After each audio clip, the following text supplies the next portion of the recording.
Hello everyone, welcome to my channel. I'm Jessica, Texas Mama Drama, and welcome to my first cooking video.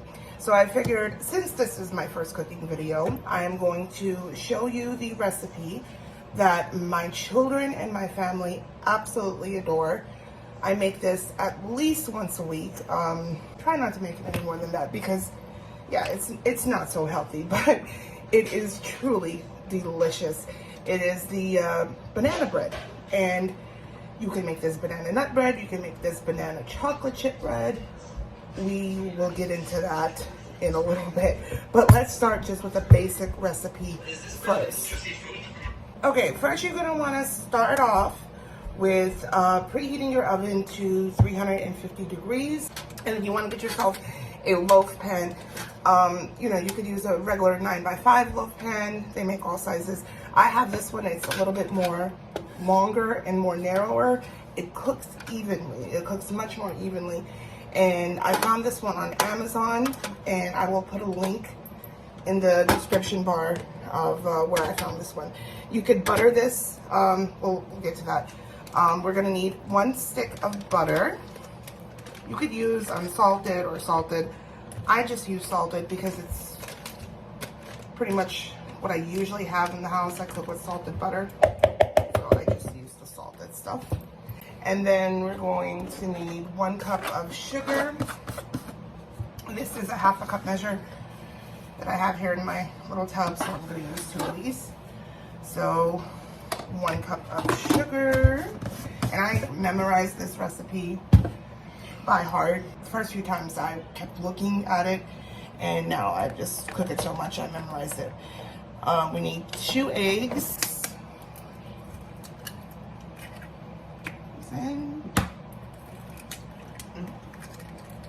Oh, shell. I got it.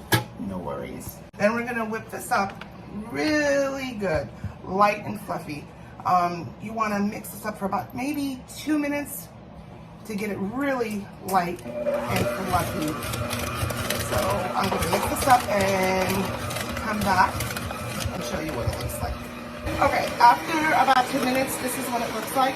And then when it's at that point, it's fine. You can just shut your mixer off. We're going to need a teaspoon of baking soda, and then a teaspoon of vanilla, and salt, about a 1/2 teaspoon of salt. I use a little less than a 1/2 teaspoon because since I am using the salted butter, you gotta, you know, take that in consideration that your butter is salted. So if you're using unsalted butter, use a 1/2 teaspoon. If you're using salted butter, use about a 1/4 teaspoon. Okay, so we got that in, and now for the bananas.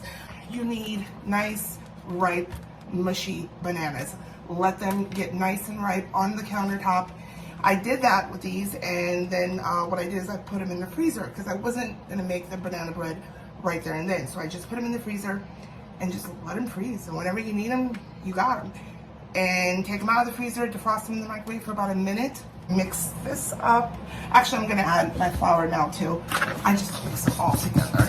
Like, I'm not fussy with the whole baking thing and the sifting and the wet and dry. Like, I literally have no time for that. 2 cups of flour. This is a 1/2 cup measure, so I'm doing this 4 times. 2, 3, and 4. Now, this is the part where you could add anything you want. At this point, I ran out of chocolate chips, but I usually add chocolate chips in this. That's the way my kids love it the most. Also, with walnuts, with pecans, with almonds, even raisins. I've never actually thought about putting raisins, but you can put raisins in here. You could add so much to this to make it your own. Today, we don't have any chocolate chips, so we're not gonna put any in. And I do have nuts, but my kids doesn't really prefer it with the nuts. It's something about, like, sometimes when you add the nuts, it doesn't make it, it's not as moist for some reason. I don't know what it is, but, so we're just gonna opt out of the nuts. So we're gonna give this a mix, start on low so your flour doesn't go all over it.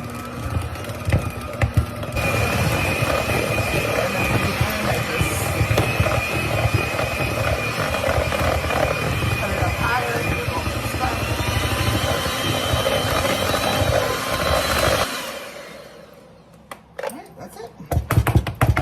get your little butter wrapper and just butter your loaf pan. Now you can make this into muffins, like the muffin liners.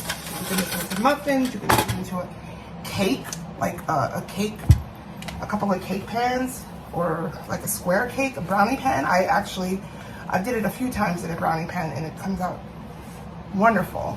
It's a very forgiving recipe. You could do so much with it, and it's so easy, and it's just absolutely delicious.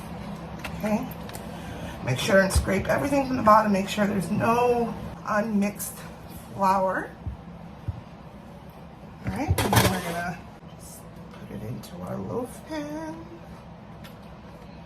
Now, I love this loaf pan, like I said, because it's more narrow and longer, and it cooks more evenly.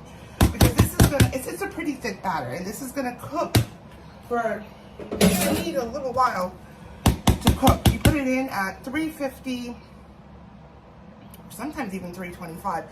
Sometimes I mess with the temperature a little bit. Put it in at the beginning at 350 for about 45 to 50 minutes. Check it. And then you're just gonna have to kind of judge it and see if it's done or not. And then if it's getting too brown on top, you just put a piece of foil on it, and then like lower your temperature to like 325 until it's, you know, you insert like a knife or a toothpick on the inside, and it comes out clean. And then you want to give your bread pan a good little tap. On the counter. That gets all the air bubbles out and gets it ready for the oven. So we're gonna put this in the oven at 350 for about 45 to 50 minutes and check it afterwards. Okay guys, we are back, and it's been about 5 or 6 minutes. Let it cool down for a little bit. We're gonna just start slicing. Do the end piece. You could like start from the middle and then divide it evenly, but I'll just start from here. It is still piping hot, and you can see how moist and delicious. How beautiful this is. Look at that. Ooh. Gorgeous. Cooked for about 50 to 53 minutes. And the only thing that makes this better is a little softened butter. Everything is better with butter, right? Look at that. Delicious. I actually like it without the butter. I just eat it like that. It's amazing, guys. With the chocolate chips, without the chocolate chips, with nuts, without the nuts. Any way you make it, any way you slice it, it is delicious. Check back with me, and thank you so much, guys, for subscribing to my channel, for watching this video. Make this recipe. It's so simple. Your kids, your family will love it. And thank you so much, guys. Have a great day. Bye.